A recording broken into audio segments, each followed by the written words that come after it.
Tamil Nadu CM గెలుపు పవన్ కళ్యాణ్ సావుకొచ్చిందంటూ కేతిరెడ్డి గారు మాట్లాడుతున్న మాటలు ఇప్పుడు సోషల్ మీడియాలో వైరల్ అవుతున్నాయి. ఒక్కసారి కేతిరెడ్డి గారు ఏం మాట్లాడారో చూసిన తర్వాత మళ్ళీ మనం దీనిపై విశ్లేషించుకుందాం. ఎక్కలేని గింజుకొని కొట్టుకుంటున్నాడు. ఆ విజయ్ గెలిచినప్పటి నుంచి విజయ్ గెలుపు ఇతని ప్రాణానికి వచ్చింది, ఇతని సాగుకు వచ్చింది. ఇది అతను ఎట్లా గెలిచినాడో ఏమో తెలియదు, కానీ ఇతని మాత్రం తిట్టనోడు లేడు. నువ్వు ఎప్పుడు గెలుతావంటే ఎక్స్పెక్ట్ మనకేమన్నా క్యాడర్ ఉందా, మనకేమన్నా ఆలోచన ఉందా, మనకేమన్నా అడ్మినిస్ట్రేషన్ తెలుసా? ఇవన్నీ మనం అనేది కాదు, ఆయప్పనేదే. చూశారు కదా, తమిళనాడులో విజయ్ 2 సంవత్సరాల్లో పార్టీ పెట్టి ఆయన అక్కడ ప్రజల మనసులను దోచుకున్నాడు. ఇక్కడ 15-16 సంవత్సరాల నుండి కూడా పవన్ కళ్యాణ్ రాజకీయాల్లోకి వచ్చి ప్రజల మనసులను దోచుకోకపోగా మనం ప్రజలకు వెట్టి చాకిరీ చేస్తున్నాం, మనం రోడ్లపై దొరలాడుతున్నాం అంటూ అవహేళన చేస్తూ ప్రజలేదో ఈయనకు ఓట్లేయలేదని, ప్రజలకు ఈయనేదో గొప్పగా సేవ చేస్తున్నాడని ప్రజలపైన నెపం నెట్టేస్తూ ఇటువంటి గొప్ప నాయకుడిని గెలిపించలేదంటూ పవన్ కళ్యాణ్ ఈ మధ్య మాట్లాడటం మీరు అందరూ కూడా చూశారు. కానీ మనకి విజయ్కి ఉన్న తేడా ఏంటి అని ఈ క్యాండిడేట్కి తెలియట్లే. పవన్ కళ్యాణ్ను విజయ్తో పోల్చుతూ మనం ఎందుకు గెలవలేకపోతున్నాం, పవన్ కళ్యాణ్ మీరు ఎందుకు సీఎం కాలేకపోతున్నారు, 2 సంవత్సరాల్లో పార్టీ పెట్టి సీఎం కాగలిగిన వ్యక్తి ఇక్కడ పవన్ కళ్యాణ్ ఎందుకు సీఎం కాలేకపోతున్నాడు అని జనసేన నాయకులే ఏకిపారేస్తున్నారు. దీనికి కారణాలు బొచ్చుడు.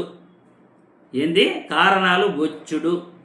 జనసేన పార్టీ కార్యకర్తలు ఎవరైతే జెండా మోస్తున్నారో వాళ్ళకి ఆ పార్టీలో విలువ లేదు, గుర్తింపు లేదు. నాయకుడి దగ్గర ఎటువంటి గుర్తింపు విలువ లేని ఏ పార్టీ అయినా సరే ఖచ్చితంగా వాళ్ళు అధికారంలోకి ఎప్పుడూ రారు. ఎందుకంటే ఎన్నికలలో 2024 ఎన్నికల్లో ఎవరికి టికెట్లు ఇచ్చాడు పవన్ కళ్యాణ్? చంద్రబాబు ఎవరినైతే చూపించాడో వైసీపీ పార్టీ నుండి వచ్చిన కొంతమందిని, టీడీపీ పార్టీ నుండి వచ్చిన కొంతమందిని, వాళ్ళనే జనసేన పార్టీ అభ్యర్థులుగా ప్రకటిస్తూ సీట్లు కేటాయించడం జరిగింది.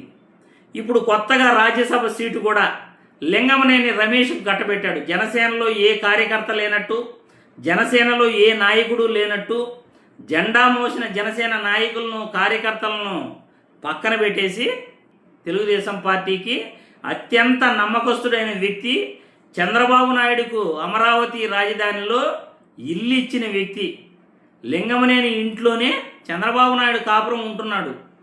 అటువంటి లింగమనేని చంద్రబాబు మనిషి అని తెలిసి కూడా జనసేన పార్టీలో రాజ్యసభ సీటు పవన్ కళ్యాణ్ ఇస్తున్నాడు. ఇందులో ఏ లాభం లేకుండా పవన్ కళ్యాణ్ చంద్రబాబు నాయుడు వ్యక్తికి టికెట్ ఇస్తాడా? ఎవరైనా నమ్ముతున్నారా? పోనీ చంద్రబాబుకు నమ్మకస్తుడైన వ్యక్తికి పవన్ కళ్యాణ్ టికెట్ ఇవ్వడం ఏంటి? టీడీపీ పార్టీకి అత్యంత నమ్మకస్తుడైన లింగమనేని రమేష్కు జనసేన పార్టీ నుండి రాజ్యసభ సీటు అభ్యర్థిగా ప్రకటించడం ఏంటి? పవన్ కళ్యాణ్ ఇందుకు ఎలా ఒప్పుకున్నాడు? అంటే జనసేన పార్టీలో ఎవరూ లేరా? నాయకులు, కార్యకర్తలు ఎవరూ లేరా? ఏ నాయకుడు జనసేన పార్టీలో లేడని చంద్రబాబు నమ్మకస్తుడైన లింగమనేని రమేష్కు ఈ రాజ్యసభ అభ్యర్థిగా ప్రకటించారా? మరి పవన్ కళ్యాణ్ సమాధానం చెప్పాలి.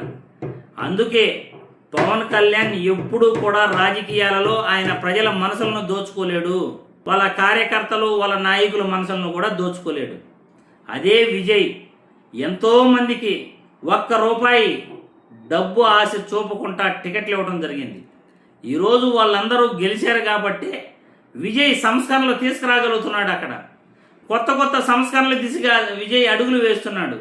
విజయ్ మాట్లాడిన ప్రతి మాటలో నిజాయితీ కనపడింది. ఎన్నికల్లో ఎక్కడ ఎవరిని వ్యక్తిగత విమర్శలు చేయలేదు, ఊగి మాట్లాడలేదు. అందుకే విజయ్ సీఎం అయ్యాడు. ఇక్కడ పవన్ కళ్యాణ్ ఇలాంటి పనులు చేస్తూ ఆయన అందరి చేత తిట్లు తింటున్నాడు. అంతే కారణం, ఇంకేమీ లేదు.